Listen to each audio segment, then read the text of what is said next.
ఒక సంగీత దర్శకుడిగా తమన్ ఎప్పటికప్పుడు తన టాలెంట్ను ప్రూవ్ చేసుకుంటూనే ఉన్నాడు. చాలామందిలాగే తమన్ కూడా ఎంతో కష్టపడి ఈ స్థాయికి రీచ్ అయ్యాడు. కెరీర్ ఆరంభంలో తాను ఎదుర్కొన్న సవాళ్లను తాను ఎప్పుడు మర్చిపోలేదు. ఎంత ఎత్తుకు ఎదిగినా మనం ఎక్కడి నుంచి వచ్చామన్నది మాత్రం మర్చిపోకూడదని అందరూ అంటూ ఉంటారు. ఈ విషయంలో తమన్ ఎప్పటికీ ఇలానే ఉంటాడని చాలాసార్లు ప్రూవ్ అవుతూనే ఉంది. ఇండస్ట్రీలో అవకాశాల కోసం కష్టపడుతున్న వారికి తమన్ సాయం చేస్తూ ఉంటాడని ఎంతోమంది చెప్తూ ఉంటారు.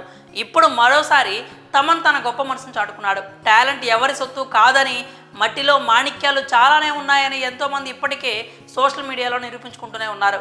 ఈ క్రమంలోనే తాజాగా ఓ అందగాయకుడైన రాజు పాడిన పాట సోషల్ మీడియాలో బాగా వైరల్ అయింది. ఆర్టీసీ ఎండీ సజ్జనార్ సైతం ఆ గాయకుడి టాలెంట్కు ఫిదా అయ్యారు.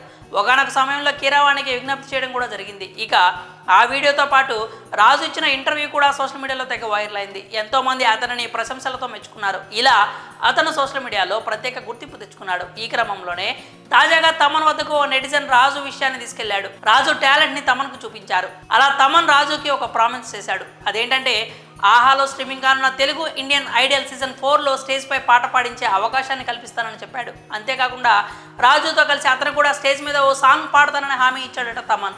తెలుగు ఇండియన్ ఐడల్ అనేది చిన్న షో అయితే కాదు. అలాంటి స్టేజ్ పై రాజుకు పాట పాడే అవకాశం ఇవ్వడం ద్వారా తమన్ ఎంతో గొప్పవాడు అయ్యాడంటూ నెటిజన్స్ కామెంట్ చేస్తున్నారు. ప్రస్తుతం సోషల్ మీడియాలో ఈ విషయం గురించి పెద్ద చర్చ జరుగుతోంది.